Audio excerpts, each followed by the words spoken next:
ਵਾਹਿਗੁਰੂ ਜੀ ਕਾ ਖਾਲਸਾ ਵਾਹਿਗੁਰੂ ਜੀ ਕੀ ਫਤਿਹ। ਅੱਜ ਸਵੇਰੇ ਪੰਜਾਬ ਦੀ ਇੱਕ ਪੰਜਾਬੀ ਦੀ ਲੀਡਿੰਗ ਅਖਬਾਰ ਪਹਿਰੇਦਾਰ ਇਹਦੇ ਵਿੱਚ ਸਰ ਹਰਮੀਤ ਸਿੰਘ ਕਾਲਕਾ ਜੀ ਦਾ ਬਿਆਨ ਛਪਿਆ ਔਰ ਉਹਦੇ ਵਿੱਚ ਇਹ ਆਖ ਰਹੇ ਨੇ ਕਿ ਅਸੀਂ ਦਿੱਲੀ ਗੁਰਦੁਆਰਾ ਪ੍ਰਬੰਧਕ ਕਮੇਟੀ ਦੇ ਹੈੱਡ ਗ੍ਰੰਥੀ ਸਾਹਿਬਾਨ ਨਾਲ ਗੱਲ ਕੀਤੀ ਸੀਗੀ ਕਿ ਸਾਨੂੰ ਇਹ ਰਕਮ ਐਕਸੈਪਟ ਕਰਨੀ ਚਾਹੀਦੀ ਹੈ ਅਮਿਤਾਭ ਬੱਚਨ ਦੀ ਕਿ ਨਹੀਂ ਕਰਨੀ ਚਾਹੀਦੀ। ਉਹਨਾਂ ਨੇ ਆਖਿਆ ਕਿ ਹੈੱਡ ਗ੍ਰੰਥੀ ਸਾਹਿਬਾਨ ਨੇ ਇਸ ਗੱਲ ਦੀ ਪ੍ਰਵਾਨਗੀ ਦਿੱਤੀ ਸੀ ਕਿ ਅਸੀਂ ਜੇ ਗੁਰੂ ਘਰ 'ਚ ਕੋਈ ਸਮਾਨ ਆਵੇ ਉਸ ਨੂੰ ਅਸੀਂ ਨਹੀਂ ਮਨਾ ਕਰ ਸਕਦੇ। ਮੈਂ ਸਮਝਦਾ ਵਾਂ ਸਿੰਘ ਸਾਹਿਬ ਤੁਹਾਡੇ ਕੋਲ ਮੈਂ ਜਥੇਦਾਰ ਅਕਾਲ ਤਖਤ ਸਾਹਿਬ ਨੂੰ ਬੇਨਤੀ ਕਰ ਰਿਹਾ, ਤੁਹਾਡੇ ਕੋਲ ਬੜੀਆਂ ਸ਼ਿਕਾਇਤਾਂ ਗਈਆਂ ਨੇ। ਅੱਜ ਅਮਿਤਾਭ ਬੱਚਨ ਦਾ ਮਸਲਾ ਮੈਂ ਔਰ ਹੋਰ ਜਥੇਬੰਦੀਆਂ ਅਕਾਲ ਤਖਤ ਸਾਹਿਬ ਤੇ ਲੈ ਕੇ ਗਈਆਂ ਨੇ। ਤੁਹਾਡੇ ਵੱਲੋਂ ਹਲੇ ਤੱਕ ਕੋਈ ਦਾ ਫੈਸਲਾ ਨਾ ਕੋਈ ਗੱਲਬਾਤ ਉਸ ਤੇ ਆਈ ਹੈ, ਲੇਕਿਨ ਦਿੱਲੀ ਕਮੇਟੀ ਦੇ ਪ੍ਰਧਾਨ ਤੇ ਸਕੱਤਰ ਸਾਹਿਬ ਨੇ ਰਾਹ ਲੱਭ ਰਿਹਾ, ਬੈਕਡੋਰ ਰਾਹ ਲੱਭ ਰਿਹਾ, ਕਿਉਂਕਿ ਇਹ ਇੱਕ ਨਹੀਂ, ਅੱਜ ਮੈਂ ਤੁਹਾਨੂੰ ਕਈ ਐਗਜ਼ਾਮਪਲ ਦਿਆਂਗਾ ਕਿ ਕੀ ਕਰਦੇ ਨੇ। ਸਿੰਘ ਸਾਹਿਬ ਤੁਸੀਂ ਹਲੇ ਉੱਤੇ ਫੈਸਲਾ ਲੈਣਾ ਹੈ, ਲੇਕਿਨ ਦਿੱਲੀ ਦੇ 5 ਹੈੱਡ ਗ੍ਰੰਥੀ ਸਾਹਿਬਾਨਾਂ ਨੇ ਫੈਸਲਾ ਲੈ ਲਿਆ। ਕੱਲ ਨੂੰ ਬੰਬਈ ਦੇ ਅਲੱਗ ਲੈ ਲੈਣਗੇ, ਕਲਕੱਤੇ ਦੇ ਅਲੱਗ ਲੈ ਲੈਣਗੇ। ਜਿਹੜੀ ਮਰਿਆਦਾ ਗੁਰੂਆਂ ਦੇ ਸਮੇਂ ਤੋਂ ਅਕਾਲ ਤਖਤ ਸਾਹਿਬ ਦੀ ਸੀਗੀ ਉਸ ਨੂੰ ਢਾਹ ਢੇਰੀ ਕਰਨ ਦੇ ਵਿੱਚ ਇਹਨਾਂ ਵੱਲੋਂ ਕੋਈ ਕਸਰ ਨਹੀਂ ਛੱਡੀ ਜਾ ਰਹੀ। ਸਿੰਘ ਸਾਹਿਬ ਮੈਂ ਇਹ ਸੋਚਦਾ ਵਾਂ ਕਿ ਅਗਰ ਇਹ ਫੈਸਲੇ ਜਿਹੜੇ ਨਹੀਂ ਲਏ ਜਾਂਦੇ ਜਾਂ ਡਿਲੇ ਕੀਤੇ ਜਾਂਦੇ ਨੇ, ਇਹ ਅਕਾਲ ਤਖਤ ਸਾਹਿਬ ਦੀ ਮਰਿਆਦਾ ਨੂੰ ਢਾਹ ਲਾ ਰਹੇ ਨੇ। ਇਹ ਜਥੇਦਾਰ ਅਕਾਲ ਤਖਤ ਸਾਹਿਬ ਦੀ ਅਥਾਰਟੀ ਨੂੰ ਚੈਲੰਜ ਕਰਦੇ ਪਏ ਨੇ। ਇਹ ਦੱਸ ਰਹੇ ਨੇ ਕਿ ਜਥੇਦਾਰ ਅਕਾਲ ਤਖਤ ਸਾਹਿਬ ਕੋਈ ਫੈਸਲਾ ਨਹੀਂ ਲੈ ਸਕਦੇ, ਕਿਸ ਦਬਾਅ ਤੇ ਨਹੀਂ ਲੈ ਸਕਦੇ, ਇਹ ਇਹਨਾਂ ਨੂੰ ਪਤਾ ਹੋਏਗਾ। ਮੈਂ ਸਮਝਦਾ ਜਥੇਦਾਰ ਸਾਹਿਬ ਇਸ ਵੇਲੇ ਵਕਤ ਹੈ ਕਿ ਆਪਾਂ ਨੂੰ ਐਕਸ਼ਨ ਲੈਣਾ ਚਾਹੀਦਾ ਹੈ। ਇਸ ਤੋਂ ਪਹਿਲੇ ਮਨਜਿੰਦਰ ਸਿੰਘ ਸਿਰਸਾ ਪ੍ਰਧਾਨ ਜਦੋਂ ਬਣਦੇ ਨੇ ਦਾੜੀ ਰੱਖਦੇ ਨੇ। ਗੁਰਦੁਆਰਾ ਦਿੱਲੀ ਦਾ ਐਕਟ ਹੈਗਾ ਕਿ ਜਦੋਂ ਇਲੈਕਸ਼ਨ ਲੜਦੇ ਹੋ ਤੁਸੀਂ ਲਿਖਦੇ ਹੋ ਕਿ ਮੈਂ ਕੋਈ ਇਹੋ ਜਿਹੀ ਕੁਰੈਤ ਨਹੀਂ ਕਰਦਾ। ਇਹ ਝੂਠ ਬੋਲ ਕੇ ਇਲੈਕਸ਼ਨ ਲੜੇ, ਮੈਂਬਰ ਬਣੇ, ਮੈਂਬਰ ਬਣਨ ਤੋਂ ਬਾਅਦ ਪ੍ਰਧਾਨ ਵੀ ਬਣ ਜਾਂਦੇ ਨੇ। ਉਸ ਤੋਂ ਪਹਿਲੇ ਇਹਨਾਂ ਨੇ ਕਦੀ ਅੰਮ੍ਰਿਤ ਛਕਿਆ ਨਹੀਂ ਛਕਿਆ ਸਾਨੂੰ ਨਹੀਂ ਪਤਾ, ਲੇਕਿਨ ਜਦੋਂ ਇਹਨਾਂ ਦੀ ਸ਼ਿਕਾਇਤ ਹੁੰਦੀ ਹੈ ਸਿੰਘ ਸਾਹਿਬ, ਉਹ ਸ਼ਿਕਾਇਤ ਤੁਹਾਡੇ ਕੋਲ ਪਹੁੰਚਦੀ ਹੈ, ਤੁਸੀਂ ਫਿਰ ਉਸ ਤੇ ਚੁੱਪੀ ਸਾਦੀ ਰੱਖਦੇ ਹੋ ਔਰ ਇਹ ਦਿੱਲੀ 5 ਗ੍ਰੰਥੀ ਸਾਹਿਬਾਨਾਂ ਨੂੰ ਤਲਬ ਕਰਦੇ ਨੇ। ਮੈਂ ਤਲਬ ਵਰਡ ਯੂਜ਼ ਕਰ ਰਿਹਾ ਵਾਂ।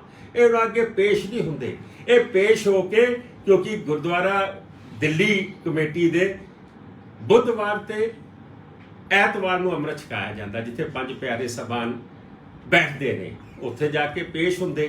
ਲੇਕਿਨ ਅਕਾਲ ਤਖਤ ਸਾਹਿਬ ਦੀ ਚੁੱਪੀ ਕਰਕੇ ਇਹਨਾਂ ਨੂੰ ਰਾਹ ਲੱਭ ਗਿਆ। ਉਹਦੇ ਬਾਅਦ ਕੀ ਹੋਇਆ ਕੀ ਨਹੀਂ ਹੋਇਆ ਸਾਨੂੰ ਨਹੀਂ ਪਤਾ, ਲੇਕਿਨ ਉਹਦੇ ਬਾਅਦ ਵੀ ਕੋਈ ਐਸੀ ਪ੍ਰੂਫ ਜਾਂ ਐਸੀ ਕੋਈ ਖਬਰ ਨਹੀਂ ਕਿ ਮਨਜਿੰਦਰ ਸਿੰਘ ਸਿਰਸਾ ਜੇ ਪਤਤ ਸੀਗਾ ਤਾਂ ਉਸਨੇ ਅੰਮ੍ਰਿਤ ਛਕਿਆ ਹੋਵੇ। ਮੈਂ ਸਮਝਦਾ ਕਿ ਬੀਬੀ ਰਣਜੀਤ ਕੌਰ ਇੱਕੋ ਇੱਕ ਸਾਡੀ ਮੈਂਬਰ ਸੀ, ਉਹਨੂੰ ਆਪਣੀ ਮੈਂਬਰੀ ਗਵਾਉਣੀ ਪਈ। ਅੰਮ੍ਰਿਤ ਉਸ ਨੂੰ ਛਕਣ ਦੇ ਉੱਤੇ ਉਹਦਾ ਕੁਐਸਚਨ ਮਾਰਕ ਲੱਗਾ ਸੀ, ਲੇਕਿਨ ਸਿਰਸਾ ਸਾਹਿਬ ਨੇ 5 ਗ੍ਰੰਥੀ ਸਾਹਿਬਾਨਾਂ ਨੂੰ ਤਲਬ ਕਰਕੇ ਸਵੇਰੇ 7 ਵਜੇ ਆਪਣੇ ਮਤਲਬ ਦੀ ਗੱਲ ਕਰਕੇ ਆਪਣੇ ਆਪ ਨੂੰ ਸੁਰਖਰੂ ਕਰ ਰਿਹਾ ਔਰ ਇਹ ਇਸ਼ੂ ਚੁੱਪ ਹੋ ਗਿਆ ਬਿਲਕੁਲ। ਮੈਂ ਇਹ ਸਮਝਦਾ ਵਾਂ ਕਿ ਜਥੇਦਾਰ ਸੰਤੋਖ ਸਿੰਘ ਜੀ ਵਕਤ ਇੰਦਰਾ ਗਾਂਧੀ ਨੇ ਜ਼ੋਰ ਲਾ ਲਿਆ ਸੀ ਕਿ ਸੀਸਗੰਜ ਸਾਹਿਬ ਤੋਂ ਵੱਡੀ ਕਿਹੜਾ ਸਥਾਨ ਹੈ ਜਿੱਥੇ 9ਵੇਂ ਪਾਤਸ਼ਾਹ ਦੀ ਸ਼ਹਾਦਤ ਹੋਈ ਹੋਵੇ। मेहरबानी करके जथेदार साहब आप 5 ग्रंथी साहबान बैठाइए, आप ये पंजाब वालों को फतवे जारी करने शुरू कर दें। लेकिन जथेदार संतोख सिंह ने बीबी ਨੂੰ ਆਖਿਆ ਸੀ, ਬੀਬੀ ਮੈਨੂੰ ਧਰਮ ਦੇ ਵਿੱਚ ਸਲਾਹ ਦੇਣ ਦੀ ਲੋੜ ਨਹੀਂ। ਔਰ 10 ਸਤੰਬਰ 1981 ਉਹ ਅਕਾਲ ਤਖਤ ਸਾਹਿਬ ਪੇਸ਼ ਹੋਏ ਸਨ। ਜਥੇਦਾਰ ਗੁਰਦਿਆਲ ਸਿੰਘ ਅਜਨੋਹਾ ਉਦੋਂ ਚੀਫ ਸੀਗੇ, ਅਕਾਲ ਤਖਤ ਦੇ ਜਥੇਦਾਰ ਸੀਗੇ। 9 ਤਰੀਕ ਨੂੰ ਇੱਕ ਦਿਨ ਪਹਿਲੇ ਲਾਲਾ ਜਗਤ ਰੈਣ ਦਾ ਕਤਲ ਹੁੰਦਾ ਹੈ। ਇੰਦਰਾ ਗਾਂਧੀ ਪ੍ਰੈਸ਼ਰ ਕਰਦੀ ਹੈ ਕਿ ਉੱਥੇ ਹਾਲਾਤ ਖਰਾਬ ਨੇ, ਗਿਆਨੀ ਜ਼ੈਲ ਸਿੰਘ ਟ੍ਰੇਨ ਰੋਕਣ ਆਉਂਦਾ ਹੈ ਕਿ ਤੁਸੀਂ ਨਾ ਪੇਸ਼ ਹੋਵੋ, ਚੈਲੰਜ ਕਰੋ। ਲੇਕਿਨ ਜਥੇਦਾਰ ਸੰਤੋਖ ਸਿੰਘ ਅਕਾਲ ਤਖਤ ਸਾਹਿਬ ਦੀ ਮਰਿਆਦਾ ਨੂੰ ਬਾਹਰ ਰੱਖਦੇ ਨੇ। ਲੇਕਿਨ ਇਹ ਦਿੱਲੀ ਕਮੇਟੀ ਨਵੇਂ ਤੋਂ ਨਵੇਂ ਕੰਮ ਕਰਦੀ ਪਈ ਹੈ। ਇਹ ਤੇ ਉਸ ਦਾ ਪੋਤਾ ਹੈਗਾ ਹਰਮੀਤ ਸਿੰਘ, ਜਿਸ ਨੇ ਅਖਬਾਰ ਦੇ ਵਿੱਚ ਇਸ਼ਤਿਹਾਰ ਦਿੱਤਾ ਸੀਗਾ ਕਿ ਜੋ ਰਾਜੀਵ ਗਾਂਧੀ ਨੇ ਕੀਤਾ, ਜੋ ਅਕਾਲ ਤਖਤ ਸਾਹਿਬ ਤੇ ਹੋਇਆ, ਉਹ ਸਾਰਾ ਕੁਝ ਠੀਕ ਹੋਇਆ। ਇਹ ਗਲਤੀ ਕੌਮ ਦੀ ਹੈ, ਗਲਤੀ ਸਿੱਖਾਂ ਦੀ ਹੈ। ਅਕਾਲ ਤਖਤ ਦੇ ਖਿਲਾਫ ਇਹਨਾਂ ਨੇ ਫੁੱਲ ਪੇਜ ਐਡ ਦਿੱਤੀ ਸੀ। ਸਿੰਘ ਸਾਹਿਬ, ਨਗਰ ਕੀਰਤਨ ਪਾਕਿਸਤਾਨ ਦਾ ਇਹ ਮਸਲਾ ਤੁਹਾਡੇ ਕੋਲ ਵੀ ਪਹੁੰਚਿਆ। ਸੰਧਿਆ ਐਂਡ ਕੰਪਨੀ ਕੋਲ ਉਹਦੀ ਪਰਮਿਸ਼ਨ ਸੀਗੀ, ਇਹਨਾਂ ਕੋਲ ਪਰਮਿਸ਼ਨ ਨਹੀਂ ਸੀ। ਇਹਨਾਂ ਨੇ ਪੈਸੇ, ਸੋਨਾ, ਸਾਰੇ ਗੁਰੂ ਘਰਾਂ ਦੇ ਵਿੱਚ ਇਹਨਾਂ ਨੇ ਗੋਲਕਾਂ ਲਗਾ ਕੇ ਪੈਸੇ ਇਕੱਠੇ ਕੀਤੇ। ਮਸਲਾ ਤੁਹਾਡੇ ਕੋਲ ਆਇਆ, ਤੁਸੀਂ ਇਸ ਨੂੰ ਡਿਫਿਊਜ਼ ਕੀਤਾ ਔਰ ਇਹ ਆਖਿਆ ਕਿ ਇਹ ਸਾਰੀ ਸਿੰਘ ਸਭਾਵਾਂ ਦੇ ਵਿੱਚ ਬੋਰਡ ਲਾ ਕੇ ਹਿਸਾਬ ਦੇਵੇ। ਇਹਨਾਂ ਕੋਲ ਕਿੰਨਾ ਸੋਨਾ, ਕਿੰਨਾ ਪੈਸਾ, ਹੋਰ ਕੀ ਇਹਨਾਂ ਕੋਲ ਜਿਹੜਾ ਸਮਾਨ ਹੈ ਉਹ ਸਾਰਾ ਕੁਝ ਦੱਸੇ। ਸਿੰਘ ਸਾਹਿਬ, ਤੁਹਾਡੇ ਹੁਕਮਾਂ ਦੀਆਂ ਧੱਜੀਆਂ ਉਡਾਈਆਂ ਗਈਆਂ, ਕਿਸੇ ਨੂੰ ਕੁਝ ਨਹੀਂ ਦੱਸਿਆ ਗਿਆ। ਮੈਂ ਪੁੱਛਣਾ ਚਾਹੁੰਦਾ ਸਿੰਘ ਸਾਹਿਬ, ਅਗਰ ਇਸੇ ਤਰੀਕੇ ਕੰਮ ਚੱਲਦਾ ਰਿਹਾ, ਉਹ ਅਕਾਲ ਤਖਤ ਸਾਹਿਬ ਜਿਸ ਤੇ ਕਦੀ ਮਹਾਰਾਜਾ ਰਣਜੀਤ ਸਿੰਘ ਪੇਸ਼ ਹੁੰਦਾ ਹੈ, ਕਦੀ ਇਸ ਤੇ ਗਿਆਨੀ ਜ਼ੈਲ ਸਿੰਘ ਪੇਸ਼ ਹੁੰਦਾ ਹੈ, ਕਦੀ ਇਸ ਤੇ ਵੱਡੇ ਵੱਡੇ ਸਿੱਖ ਜਰਨੈਲ ਪੇਸ਼ ਹੋਏ, ਉਸ ਦੀ ਮਰਿਆਦਾ ਦੀਆਂ ਇਹ ਧੱਜੀਆਂ ਉਡਾ ਰਹੇ ਨੇ। 2 ਦਿਨ ਪਹਿਲੇ ਦਿੱਲੀੋਂ ਕੰਸਨਟ੍ਰੇਟਰ ਜਾਂਦੇ ਨੇ, ਤਲਬ ਕੀਤਾ ਜਾਂਦਾ। ਸਿੰਘ ਸਾਹਿਬ, ਜਦੋਂ ਅਸੀਂ ਪੇਸ਼ ਹੁੰਦੇ ਆ, ਉਹ ਚਿੱਠੀ ਦਾ ਸਾਰਾ ਨਿਪਟਾਰਾ ਤੁਹਾਡੇ ਸਾਹਮਣੇ ਹੋਇਆ ਕਿ ਚਿੱਠੀ ਝੂਠੀ ਸੀ। ਅਵਤਾਰ ਸਿੰਘ ਹਿੱਤ ਕਹਿੰਦਾ ਕਿ ਮੈਨੂੰ ਸਰਸੇ ਨੇ ਚਿੱਠੀ ਦਿੱਤੀ ਹੈ, ਮੇਰਾ ਉਸ ਚਿੱਠੀ ਨਾਲ ਕੋਈ ਲੈਣ ਦੇਣ ਨਹੀਂ ਸੀਗਾ, ਔਰ ਤੁਸੀਂ ਆਖਿਆ ਮੈਂ ਉਸ ਤੇ ਕਮੇਟੀ ਬਣਾਵਾਂਗਾ। ਉਸ ਨੂੰ ਵੀ ਪੈਂਡਿੰਗ ਕਰ ਦਿੱਤਾ ਗਿਆ ਕਿਉਂਕਿ ਤੁਹਾਨੂੰ ਇਹਨਾਂ ਨੇ ਲਿਖ ਕੇ ਨਹੀਂ ਦਿੱਤਾ, ਐਗਜ਼ੈਕਟਿਵ ਚੋਂ ਪਾਸ ਕੀਤਾ ਤੇ ਐਕਸ਼ਨ ਹੋਏਗਾ। ਇਸ ਦੀ ਅਸੀਂ ਮੈਂਬਰੀ ਖਾਰਿਜ ਕਰਦੇ ਹਾਂ। ਗੁਰੂ ਗ੍ਰੰਥ ਸਾਹਿਬ ਜੀ ਦੇ ਹਜੂਰ 'ਚ ਜੋ ਇਹ ਨੰਗਾ ਨਾਚ ਝੂਠ ਦਾ ਕਰਦੇ ਨੇ ਕਿ ਇਹ ਤੇ FI ਹੋ ਗਈ, ਇਸ ਨੂੰ ਹੁਣ ਬਾਹਰ ਕੱਢਿਆ ਜਾਣਾ ਚਾਹੀਦਾ, ਇਹਦੀ ਮੈਂਬਰੀ ਖਾਰਿਜ ਹੋਣੀ ਚਾਹੀਦੀ ਹੈ। ਅੱਜ ਤੋਂ ਹਫ਼ਤਾ ਪਹਿਲੇ ਇਲੈਕਸ਼ਨ ਕਮਿਸ਼ਨ ਜਿਹੜਾ ਗੁਰਦੁਆਰਾ ਕਮੇਟੀ ਦਾ, ਉਹ ਲਿਖ ਕੇ ਦੇ ਰਿਹਾ ਕਿ ਮਨਜੀਤ ਸਿੰਘ ਉਸੇ ਵਾਰਡ ਤੋਂ, ਗ੍ਰੇਟਰ ਕਲਾਸ਼ ਤੋਂ ਅੱਜ ਵੀ ਮੈਂਬਰ ਹੈ। ਲੇਕਿਨ ਸਾਰੀਆਂ ਅਖਬਾਰਾਂ ਦੇ ਵਿੱਚ ਗੁਰੂ ਗ੍ਰੰਥ ਸਾਹਿਬ ਨੂੰ ਜਿਹੜੇ ਵਰਤਦੇ ਹੋਣ, ਅਕਾਲ ਤਖਤ ਸਾਹਿਬ ਨੂੰ ਮੈਂ ਜੋ ਵਰਡ ਯੂਜ਼ ਕਰ ਰਿਹਾ, ਅਕਾਲ ਤਖਤ ਸਾਹਿਬ ਨੂੰ ਜਿਹੜੇ ਵਰਤਦੇ ਹੋਣ, ਸਿੰਘ ਸਾਹਿਬ, ਇਹਨਾਂ ਨੂੰ ਕਿਹਦਾ ਭੌ ਤੇ ਕਿਹਦਾ ਡਰ ਹੈ? ਇਹ ਸਾਰੀਆਂ ਮਰਿਆਦਾ ਤੋੜਦੇ ਜਾ ਰਹੇ ਨੇ। ਮੈਨੂੰ ਨਹੀਂ ਪਤਾ ਕਿ ਅਕਾਲ ਤਖਤ ਸਾਹਿਬ ਨੇ ਐਕਸ਼ਨ ਇਹਨਾਂ ਤੇ ਲੈਣਾ ਹੈ ਕਿ ਨਹੀਂ ਲੈਣਾ। ਮੈਂ ਇਹਨਾਂ ਨੂੰ ਪੁੱਛਣਾ ਚਾਹੁੰਦਾ, ਡੇਰਾ ਮਾਫੀ ਦੀ ਪੈਰੋਲ ਹੋਈ ਹੈ, ਕਿਉਂ ਨਹੀਂ ਬੋਲੇ? ਇਹ ਜਿਹੜਾ ਬਾਲਾ ਸਾਹਿਬ ਹਸਪੀਟਲ ਬਣਾ ਰਹੇ ਹੋ, ਇਹ ਉਹਦੇ ਪੈਸਿਆਂ ਤੋਂ ਤਾਂ ਨਹੀਂ ਬਣਦਾ ਪਿਆ? ਕਿਤੇ ਉਹਨੇ ਆਖਿਆ ਹੋਵੇ ਕਿ ਹਲੇ ਕੱਚੀ ਪੈਰੋਲ ਹੈ, ਜਦੋਂ ਪੱਕੀ ਕਰਾ ਦਿਓਗੇ ਮੇਰੀ, ਉਦੋਂ ਮੈਂ 500 ਬੈੱਡ ਦਾ ਹੀ ਹਸਪਤਾਲ ਬਣਾ ਦਿਆਂਗਾ। ਕਿਉਂਕਿ ਤੁਸੀਂ ਤੇ ਬੋਲਣਾ ਨਹੀਂ। ਇਹ ਤੇ ਅਮਿਤਾਭ ਬੱਚਨ ਬੋਲਦਾ ਹੈ कि तुसी 2 करोड़ रुपए की बात करते हो, मैं तो 10 करोड़ रुपया पहले दे चुका हूं। सवाल तो ये है कि 10 करोड़ रुपया अमिताभ बच्चन ने दिता, 6 करोड़ रुपया सरसा जी लाइव करके बोलते ने मनु किसी होर ने दिता, 2 परिवार होर पेश हुंदे ने, चावला परिवार ते जुनेजा परिवार, उन्होंने कई करोड़ा रुपए की रकम दी है। कित्थों कित्थों इक्को चीज के पैसे आ रहे ने? सिंह साहब, कोई हिसाब किताब नहीं। मनु लगता है ये डायलिसिस सेंटर भी किते पता लगे कि टाइटलर ने तो नहीं किते ਤੁਹਾਨੂੰ ਬਣਾ ਕੇ ਦਿੱਤਾ, ਸਾਨੂੰ ਬਾਅਦ ਚ ਦੱਸਿਆ ਜਾਵੇ ਕਿ ਕਿਉਂਕਿ ਤੁਹਾਨੂੰ ਤੇ ਹੈਡ ਗ੍ਰੰਥੀ ਸਾਹਿਬਾਨ ਨੇ ਪਰਮਿਸ਼ਨ ਦੇ ਦਿੱਤੀ ਹੈ। ਉਹ ਹੈਡ ਗ੍ਰੰਥੀ ਸਾਹਿਬ, ਅਕਾਲ ਤਖਤ ਸਾਹਿਬ ਤੇ ਮਸਲਾ ਹੋਵੇ ਔਰ ਹੈਡ ਗ੍ਰੰਥੀ ਸਾਹਿਬ ਪਰਮਿਸ਼ਨ ਦੇ ਰਹੇ ਨੇ। ਮੈਂ ਸਮਝਦਾ ਵਾਂ ਇਹ ਸਾਰੇ ਤੱਥਾਂ ਵਾਸਤੇ 21 ਮੈਂਬਰਾਂ ਨੇ ਜਨਰਲ ਹਾਊਸ ਦਾ ਵੀ ਇਹਨਾਂ ਨੂੰ ਨੋਟਿਸ ਦਿੱਤਾ ਹੋਇਆ ਔਰ ਇਹ ਬਿਲਕੁਲ ਇਹਨਾਂ ਦੇ ਕੰਨ ਤੇ ਜੂੰ ਨਹੀਂ ਰੇਕਦੀ ਪਈ। ਸਿੰਘ ਸਾਹਿਬ, ਫੈਸਲੇ ਲੈਣੇ ਸ਼ੁਰੂ ਕਰੋ, ਠੀਕ ਨੂੰ ਠੀਕ, ਗਲਤ ਨੂੰ ਗਲਤ ਕਹਿਣਾ ਸ਼ੁਰੂ ਕਰੋ, ਨਹੀਂ ਤੇ ਪਹਿਲੇ ਜਿਵੇਂ ਗਲਤ ਫੈਸਲੇ ਅਕਾਲ ਤਖਤ ਸਾਹਿਬ ਤੋਂ ਲਏ ਗਏ ਨੇ, ਉਹਦੇ ਨਾਲ ਮਰਿਆਦਾ ਗਿਰੀ ਹੈ।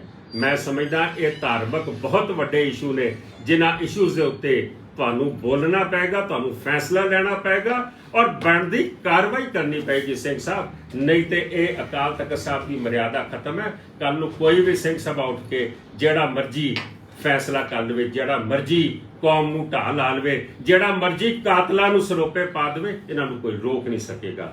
ਮੈਂ ਸਮਝਦਾ ਕਿਉਂਕਿ ਰਾਣਾ ਸਾਹਿਬ ਨੇ ਬਹੁਤ ਲੰਬੇ ਸਮੇਂ ਸੇਵਾ ਕੀਤੀ ਹੈ ਧਰਮ ਪ੍ਰਚਾਰ ਦੀ, ਜੋ ਵੀ ਮੇਰੇ ਨਾਲ ਬੈਠੇ ਨੇ, ਜੇ ਉਹ ਕੋਈ ਆਪਣੇ ਵਿਚਾਰ ਰੱਖਣਾ ਚਾਹੁੰਦੇ ਨੇ ਤੇ ਜ਼ਰੂਰ ਇਹ ਗੱਲ ਕਰਨ। ਵਾਹਿਗੁਰੂ ਜੀ ਕਾ ਖਾਲਸਾ, ਵਾਹਿਗੁਰੂ ਜੀ ਕੀ ਫਤਿਹ। ਮੈਂ ਜਥੇਦਾਰ ਅਕਾਲ ਤਖਤ ਸਾਹਿਬ ਨੂੰ ਇੱਕ ਬੇਨਤੀ ਕਰਨਾ ਚਾਹੁੰਦਾ ਕਿ ਪਿਛਲੇ ਦਿਨੇ ਵੀ ਅਸੀਂ ਆਪ ਨੂੰ ਬੇਨਤੀ ਕੀਤੀ ਸੀ ਕਿ ਸਾਨੂੰ ਇਹ ਗੱਲ ਦੱਸੀ ਜਾਵੇ ਕਿ ਬਾਬਾ ਰਾਮ ਰਹੀਮ ਦੀ ਜਿਹੜੀ ਇਹ 2 ਦਿਨ ਦੀ ਪੈਰੋਲ ਹੋਈ ਹੈ, ਉਸ 'ਤੇ ਦਿੱਲੀ ਸਿੱਖ ਗੁਰਦੁਆਰਾ ਕਮੇਟੀ ਦਾ ਕੀ ਸਟੈਂਡ ਹੈ? ਉਹਨਾਂ ਨੇ ਆਪਣਾ ਬਿਆਨ ਕਿਉਂ ਨਹੀਂ ਜਾਰੀ ਕੀਤਾ? ਉਹਨੇ ਆਪਣਾ ਬਿਆਨ ਕਿਉਂ ਨਹੀਂ ਜਾਰੀ ਕੀਤਾ? ਜੇ ਸਿੱਖਾਂ ਦੀ ਨੁਮਾਇੰਦਾ, ਸਿੱਖ ਜਥੇਬੰਦੀ ਹੈ, ਬਾਕੀ ਜਥੇਬੰਦੀਆਂ ਬੋਲ ਰਹੀਆਂ, ਪਰ ਇਹ ਕਿਉਂ ਨਹੀਂ ਬੋਲ ਰਹੇ? ਜਿਵੇਂ ਕਿ ਪ੍ਰਧਾਨ ਸਾਹਿਬ ਦੱਸਿਆ, ਉਹਨਾਂ ਇੰਟਰਨੈਸ਼ਨਲ ਲੈਵਲ ਦੇ ਉੱਤੇ ਭਾਈ ਰਵੀ ਸਿੰਘ ਜਿਹੜੇ ਖਾਲਸਾ ਏਡ ਵਾਲੇ ਬੋਲ ਰਹੇ ਨੇ ਕਿ ਸਾਨੂੰ ਅਮਿਤਾਭ ਬੱਚਨ ਦੇ ਪੈਸੇ ਨਹੀਂ ਲੈਣੇ ਚਾਹੀਦੇ। ਹੋਰ ਵੱਡੀਆਂ ਸਿੱਖ ਸੰਸਥਾਵਾਂ ਬੋਲ ਰਹੀਆਂ ਕਿ ਸਾਨੂੰ ਇਹਨਾਂ ਦੇ ਪੈਸੇ ਵਾਪਸ ਕਰਨੇ ਚਾਹੀਦੇ।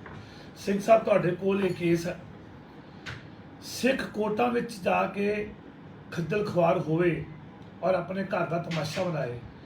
ਅਸੀਂ ਚਾਹੁੰਦੇ ਹਾਂ ਕਿ ਉਸ ਤੋਂ ਪਹਿਲੇ ਅਕਾਲ ਤਖਤ ਸਾਹਿਬ 'ਤੇ ਫੈਸਲੇ ਹੋਣ। ਇਹ ਨਹੀਂ ਕਿ ਫੈਸਲੇ ਨਹੀਂ ਹੋਣਗੇ। ਜੇ ਅਕਾਲ ਤਖਤ ਇਹ ਫੈਸਲੇ ਨੂੰ ਲੇਟ ਕਰੂਗਾ ਤਾਂ ਇਸ ਤੋਂ ਬਾਅਦ ਸਾਡੇ ਕੋਲ ਕੋਈ ਚਾਰਾ ਨਹੀਂ ਕਿ ਅਸੀਂ ਇਹ ਮਸਲੇ ਕੋਰਟ ਹੀ ਲੈ ਕੇ ਜਾਈਏ। ਪਰ ਅਸੀਂ ਤੁਹਾਡੇ ਚਰਨਾਂ 'ਚ ਬੇਨਤੀ ਕਰਦੇ ਹਾਂ, ਅਸੀਂ ਉਸ ਗੁਰੂ ਹਰਗੋਬਿੰਦ ਪਾਤਸ਼ਾਹ ਤਖਤ ਦੇ ਅੱਗੇ ਬੇਨਤੀ ਕਰਦੇ ਹਾਂ ਜਿਸ ਤਖਤ ਦੀ ਮਰਿਆਦਾ ਵਾਸਤੇ ਸਿੱਖ ਸਭ ਕੁਝ ਛੋੜ ਸਕਦਾ, ਪਰ ਅਕਾਲ ਤਖਤ ਦੀ ਮਾਨ ਮਰਿਆਦਾ ਨੂੰ ਕਾਇਮ ਰੱਖਣ ਵਾਸਤੇ ਆਪਣੇ ਆਪ ਨੂੰ ਨਿਛਾਵਰ ਕਰ ਦੇਗਾ। ਅਗਲਾ 2 ਦਿਨ ਬਾਅਦ ਜੂਨ ਦਾ ਮਹੀਨਾ ਸ਼ੁਰੂ ਹੋ ਰਿਹਾ, ਸ਼ਹੀਦੀ ਸਾਕੇ ਸ਼ੁਰੂ ਹੋ ਰਹੇ ਆ।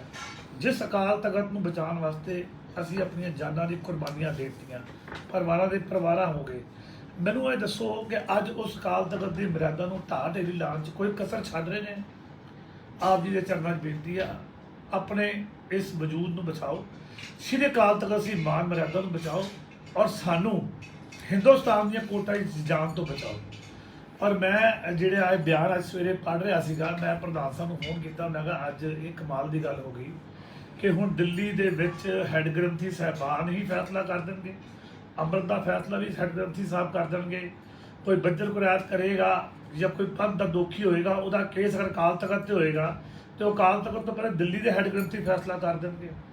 ਇਹ ਬੜਾ ਗੰਭੀਰ ਮਸਲਾ ਬਣਦਾ ਜਾ ਰਿਹਾ। ਇਹ ਨਾ ਹੋਵੇ ਇਹ ਫਿਰਤ ਪੈ ਜਾਏ, ਇਹ ਸਾਡੇ ਤੋਂ ਆਉਣ ਵਾਲੀਆਂ ਜਿਹੜੀ ਨੈਕਸਟ ਜਨਰੇਸ਼ਨ ਨੇ ਉਹਨਾਂ ਨੂੰ ਇਹ ਲੱਗੇ ਵੀ ਇਹੀ ਹੋ ਰਿਹਾ ਹੈ ਕਿ ਦਿੱਲੀ 'ਚ ਬਹਿ ਕੇ ਹੈੱਡ ਗ੍ਰੰਥੀ ਨੂੰ ਬੁਲਾਓ ਤੇ ਫੈਸਲੇ ਕਰਾ ਲਓ।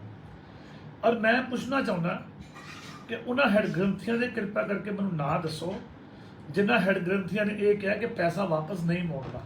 ਸੰਗਤ ਨੂੰ ਪਤਾ ਲੱਗੇ ਇਹੋ ਜਿਹੇ ਕਿਹੜੇ ਵਿਦਵਾਨ ਹੈੱਡ ਗ੍ਰੰਥੀ ਸਾਹਿਬਾਨ ਨੇ ਸਾਡੇ ਸੋਚ ਦੇ ਵਿੱਚ। ਤੇ ਦਿੱਲੀ ਦੇ ਜਿਹੜੇ ਹੈੱਡ ਗ੍ਰੰਥੀ ਗਿਣੇ ਚੁਣੇ 5-7 ਜਿਹੜੇ ਹੈਗੇ ਨੇ, ਜਿਹੜੇ ਹਿਸਟੋਰੀਕਲ ਗੁਰਦੁਆਰੇ ਸੇਵਾ ਨਿਭਾ ਰਹੇ ਨੇ, ਜੇ ਇਹ ਨਹੀਂ ਦੱਸਣਗੇ ਤੇ ਆਉਣ ਵਾਲੇ ਸਮੇਂ 'ਚ ਅਸੀਂ ਮੀਡੀਆ ਨੂੰ ਬੇਨਤੀ ਕਰਦੇ ਹਾਂ ਕਿ ਇਹਨਾਂ ਹੈੱਡ ਗ੍ਰੰਥੀਆਂ ਸਾਹਿਬ ਨੂੰ ਤੁਸੀਂ ਇੰਟਰਵਿਊ ਲਓ ਇਹਨਾਂ ਦੇ ਔਰ ਇਹਨਾਂ ਨੂੰ ਪੁੱਛੋ ਕਿ ਤੁਹਾਡਾ ਜਨਰਲ ਸਕੱਤਰ ਕਹਿ ਰਿਹਾ ਹੈ ਕਿ ਤੁਸੀਂ ਇਹਨੂੰ ਸਲਾਹ ਦਿੱਤੀ ਹੈ ਕਿ ਅਮਿਤਾਭ ਬੱਚਨ ਨੂੰ ਪੈਸੇ ਵਾਪਸ ਨਹੀਂ ਮੋੜਨੇ। ਤਾਂ ਮਿਹਰਬਾਨੀ ਕਰਕੇ ਸਿੰਘ ਸਾਹਿਬ ਆਪਣਾ ਹੈੱਡ ਗ੍ਰੰਥੀ ਸਾਹਿਬ ਆਪਣੇ ਬਾਰੇ ਦੱਸੋ ਕਿ ਤੁਸੀਂ ਇਸ ਫੈਸਲੇ ਸ਼ਾਮਿਲ ਸੀ ਕਿ ਨਹੀਂ ਸ਼ਾਮਿਲ ਸੀ। ਇਹ ਜਿੰਨੇ ਵੀ ਦਿੱਲੀ ਦੇ ਹੈੱਡ ਗ੍ਰੰਥੀ ਸਾਹਿਬਾਨ ਨੇ, ਮੇਰੀ ਅਪੀਲ ਹੈ ਤੁਹਾਨੂੰ ਕਿ ਤੁਸੀਂ ਸੱਚ ਤੇ ਪਹਿਰਾ ਦੇਣਾ। ਇਹ ਨਾ ਹੋਵੇ ਕਿ ਤੁਸੀਂ ਆਪਣੀ ਨੌਕਰੀ ਦੇ ਚੱਕਰ ਦੇ ਵਿੱਚ ਇਹਨਾਂ ਨੂੰ ਕਿਤੇ ਜਮਾਓ ਤੇ ਤੁਹਾਡੀ ਪੇਸ਼ੀ ਵੀ ਅਕਾਲ ਤਖਤ ਹੋਵੇ। ਸੋ ਮੈਂ ਅੱਜ ਇਹ ਬੜਾ ਗੰਭੀਰ ਮਸਲਾ ਸੀ, ਜਥੇਦਾਰ ਅਕਾਲ ਤਖਤ ਨੂੰ ਹੱਥ ਬੰਨ੍ਹ ਕੇ ਬੇਨਤੀ ਕਰਦਾ ਕਿ ਕਿਰਪਾ ਕਰਕੇ ਸਾਹਮਣੇ ਆਓ ਔਰ ਇਹਨਾਂ ਮਸਲਿਆਂ ਦੇ ਹੱਲ ਕਰੋ। ਵਾਦੀ ਘਾਟੀ ਬੋਲੀ ਗਈ ਤੇ ਮਾਫੀ। ਵਾਹਿਗੁਰੂ ਜੀ ਕਾ ਖਾਲਸਾ, ਵਾਹਿਗੁਰੂ ਜੀ ਕੀ ਫਤਿਹ।